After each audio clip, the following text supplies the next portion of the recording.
In 1891, when the ministers of Bulgaria's Prince Ferdinand first laid eyes on the prince's latest art acquisition, they were so terrified that they made the sign of the cross before it, and it is said that it became a tradition to do so every time they saw this painting.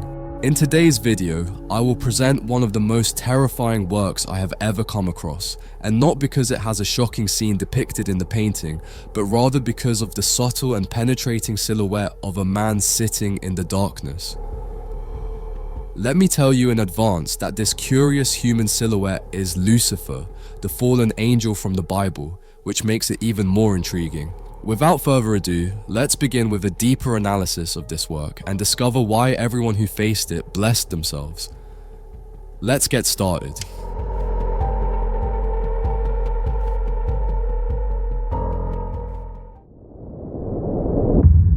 Franz von Stuck is remembered today as one of the most notable German artists of the late 19th and early 20th centuries. His artistic career began after moving to Munich at the age of 15, where he enrolled in the academy in 1881. In the late 1880s, Franz von Stuck began to move towards symbolism with Guardian of Paradise, a work he presented at the annual exhibition of the Munich Glass Palace in 1889. For him, it was the confirmation of his art. He won the gold medal and a large sum of money, in addition to attracting the attention of many critics. Guardian of Paradise marked a break with the art favoured by the Academy and the popular peasant genre of Franz von der Frege. With this painting, Stuck approached the soul imagery seen in the works of Arnold Böcklin and Max Klinger, or the tradition of the English pre-Raphaelites.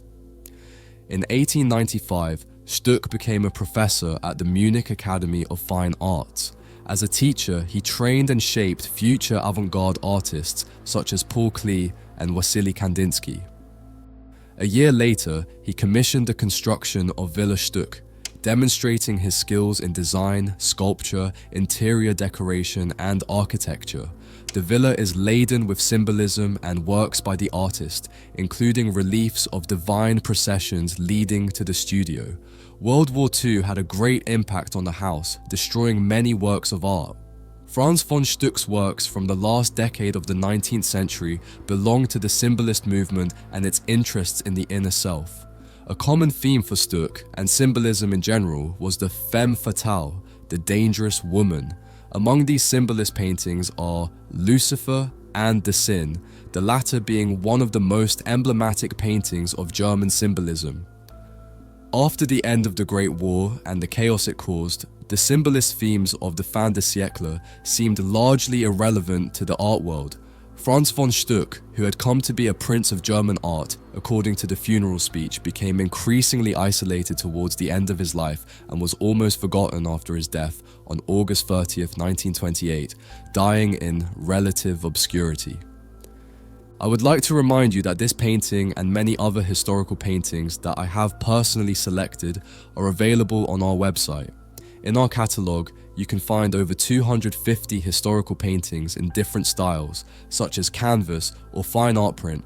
I have personally ensured that the quality is as faithful to the original work as possible, so if you are an art lover, this is your chance to own a very high quality art reproduction. Shipping is free worldwide, so don't forget to visit the catalogue after watching this video and place your order. Thank you very much to everyone who has trusted and supported this project. Now, let's continue. In the history of 20th century art, Stuck's work was not evaluated at its true value and was unjustly dismissed as a legacy of a bygone era. Only with the reopening of Villa Stuck in 1986 was there a revival of interest in Stuck's life and art.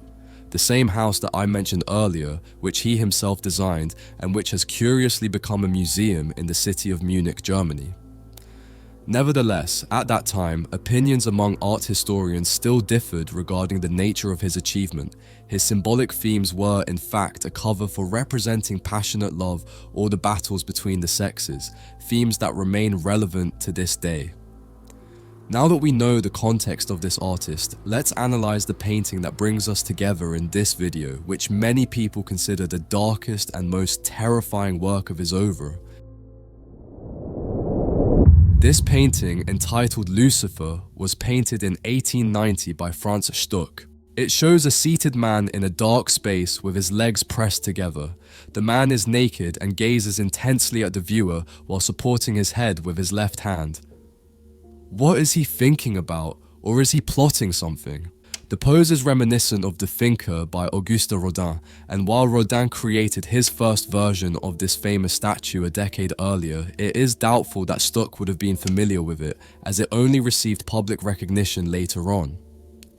The man's right arm is turned backwards in an unnatural position, and it is not immediately clear what he is touching. However, as this is Lucifer, the name used for the devil, the angel fallen from heaven, it would be easy to assume that the man is touching one of his wings located on his right side. This all becomes much clearer in this etching of the same work by Franz Stuck. Now we can clearly see the outlines of the large wings. Here is the wing he seems to be touching, and this is the wing on the other side, and we can also see the outline of the top of this wing in the painting. The wings are generally more visible in this preparatory study by Stuck, showing the dark wings.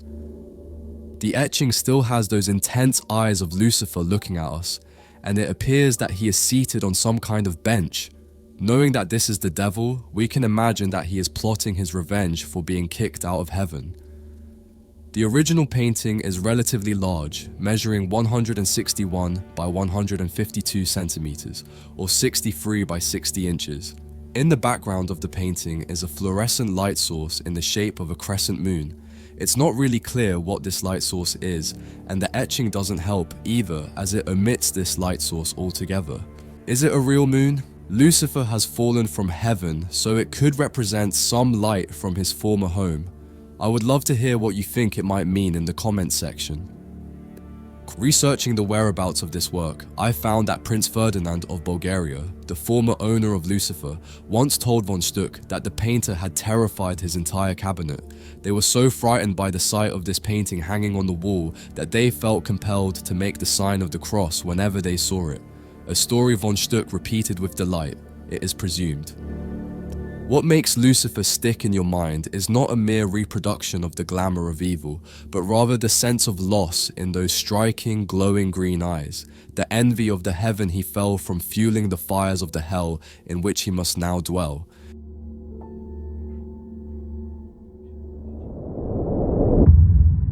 Thank you very much for making it to the end of this video.